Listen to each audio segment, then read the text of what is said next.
안녕하세요. 한방내과 전문의 이은입니다. 오늘은 원인과 증상이 같은데도 여성에게 더 치명적으로 다가올 수 있는 곤지름과 자궁경부 이형성증에 대해서 정리해 보도록 하겠습니다. 곤지름이 남성보다 여성한테 더 치명적인 이유에 대해서 먼저 한번 좀 얘기해 볼게요. 남성들의 성기는 사실 좀 돌출되어 있잖아요. 그래서 그냥 일반적으로 봤을 때 뭐가 생기거나 이상이 있으면 좀 빨리 발견하는데, 그에 비해서 여성들의 성기는 막 걸려서 보거나 깊숙이 막 보려고 하지 않는 이상 미세한 병변을 좀 찾아내기가 좀 쉽지 않죠. 그래서 외형상 발견이 좀 늦어질 수 있다. 이게 첫 번째 이유고요. 또 하나는 이게 육안으로 보일 수 있는 부분뿐만이 아니라 질 안쪽으로 해서 자궁 경부까지 이렇게 쭉 연결되어 있는 하나의 트랙이거든요. 그러다 보니 HPV 바이러스가 외음부나 뭐 항문 주변이나 이런 데 눈에 보이는 데만 있는 게 아니라 자궁 경부 안쪽에도 바이러스에 감염이 되어 있고, 이로 인해서 여기서 계속적인 병변을 만들면 자궁 경부에 이형성증이 발병하는 경우들이 있습니다. 그래서 자궁경부 이형성증이라든지 질 안에 있는 이형성증과 같은 그래서 이게 좀 더 심해지면 자궁경부암이 될 수도 있거든요. 그런 면에 있어서 더 치명적이라고 할 수 있습니다. 자, 방치하면 암으로 발생할 확률은 어떻게 되느냐? 이렇게 지금 되어 있는데, 암으로 발생할 가능성은 거의 없습니다. 단, 이렇다고 해서 우리가 안심할 수 없는 게, 곤지름과 형태는 굉장히 유사하지만 외음부 생식기 쪽에 발생하는 것 중에 외음부 이형성증이 있습니다. 이것은 암으로 발전할 가능성이 굉장히 높은 전암 단계의 병변이거든요. 그래서 단순히 곤지름인지 아니면 외음부 이형성증인지 이런 것들을 좀 확인하셔서 거기에 맞춰서 잘 치료를 해 나가셔야 될 것 같습니다. 상대 남자친구나 남편에게만 증상이 나타났다면 바람의 증거가 될 수 있을까? 굉장히 우리가 민감하게 보는 문제죠. 사실 바이러스가 잠복되어 있다가 증상이 발생하는 데까지 시간이 조금 걸리기 때문에 이것을 무조건 바람의 증거라고 조금 보기는 어려울 수 있습니다. 저희 쪽에서 질문 한 가지 드릴 건데, 발생 원인이 HPV로 같으니까 곤지름이 만약에 있으면 자궁경부 이형성증도 같이 좀 의심을 해볼 수가 있을까요? 네. 곤지름을 원하시는 분들한테 그 자궁경부 이형성증이나 혹시 외음부 이형성증, 질의 이형성증이 있지 않는지 좀 유심히 살펴보는 편인데요. 곤지름 증상만 있는 상태고 자궁경부암 검사에서는 특별히 이상이 없다고 얘기하셨던 분들 중에서도 이렇게 좀 추적 검사를 하고 좀 자세히 보면 자궁경부에 이상이 발견되는 경우들이 종종 있기 때문에, 곤지름이 있으시다면 자궁경부암 검사 한 번 더 체크하셔서 병변을 조기에 발견할 필요가 있습니다.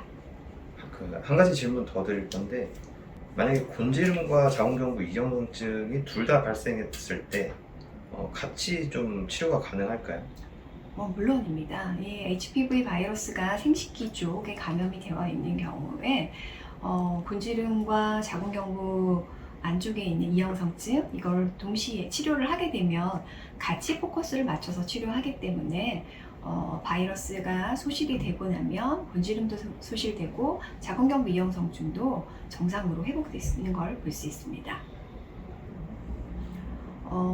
HPV 감염 시점으로부터 암이 발생하는 데는 대략 얼마나 걸릴까 하는 질문이 있는데요. 여기에 앞서서 HPV 감염이 됐을 때 이형성증으로 진행하는 데는 얼마나 시간이 걸릴까 라는 논문이 있어서 제가 그 얘기를 좀 먼저 할게요.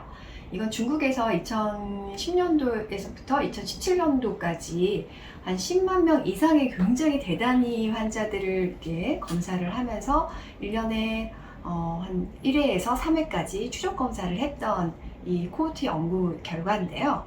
여기에서 보면 무증상이고 바이러스도 감염이 되지 않았던 그런 환자들 중에서 바이러스가 이제 발견이 되고 이때부터 이형성증이 걸리는 시간을 추적을 계속 한 거예요.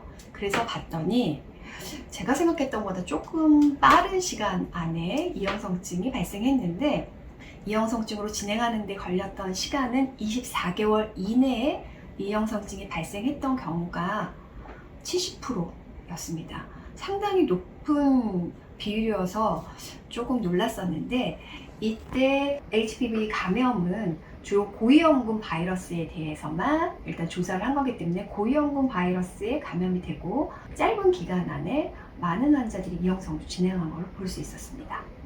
그러면 이제 다음으로 암에 걸리는 데는 얼마나 걸리느냐? 우리가 이렇게 얘기를 했을 때 보통 암이 발생하는 데는 바이러스에 감염이 되고 짧게는 7년에서부터 길게는 15년까지 굉장히 연구자에 따라서 굉장히 좀 다양하게 나오기는 하는데, 어쨌든 굉장히 오랜 시간 동안 암으로 진행하는데 오랜 시간이 걸리는 걸로 나와 있습니다. 제가 치료했던 환자 중에 되게 기억에 남는 환자분은 저한테 오실 때 CIN 2단계 진단을 받고 오셨어요. 수술을 안 하고 싶다라는 이제 의지를 가지고 오셨었는데, 그 추적 검사를 제가 3개월 치료하고 추적 검사를 시켰었는데, 이 환자의 경우는 3개월 만에 증상이 3단계로 진행을 했었던 경우입니다. 그럼 이 환자를 제가 수술을 안 하겠다고 하는 환자를 굉장히 적극적으로 조직 검사나 모든 검사를 계속 팔로우를 했던 이유는, 이 환자가 저한테 내원하기 직전에 3개월 전에 검사했을 때는 CIN 1단계 진단을 받았었고 3개월 만에 갔더니 2단계로 진행을 한 상황이었기 때문에, 제가 치료를 한다고 하더라도 면역이 올라가는 거에 비해서 바이러스의 힘이 굉장히 센 상황이라고 판단이 되었기 때문에 수술을 병행해서 치료를 했던 경험이 있습니다. 지금까지 제가 쭉 굉장히 많은 환자들을 치료하면서 우리가 치료하는 그 면역을 키워서 진행하는 거에 비해서 더 빨리 진행할 수 있는 경우를 경험했기 때문에 그냥 무조건 다 수술을 안 해도 됩니다 라든지 무조건 다 없어집니다, 이런 말씀은 잘 안 드리는 편이죠. 그래서 그 환자분은 수술이랑 같이 병행을 해서 최종적으로는 어떻게 되셨나요? 최종적으로는 다 완벽하게 바이러스 모두 다 소실이 되셨고 괜찮아지셨습니다. 네. 원추절제술 언제 해야 하는가, 이런 거죠. 고위험군 병변이 있어서 조직 검사를 했을 때 고등급 병변이 나오는 경우입니다. 2단계거나 3단계 이상에서는 원추절제술을 권유를 하게 되고요. 그리고 또 하나는 고위험군 바이러스에 지속적으로 노출돼서 단계는 1단계밖에 되지는 않지만 폐경기 여성들에 있어서는 수술을 권유하는 경우도 종종 있습니다. 간혹 그 유튜브 댓글에 CIN 1단계에서도 원추절제술을 권유를 받았다, 근데 이거를 진행을 해야 되냐, 약간 이런 질문들도 있으시거든요.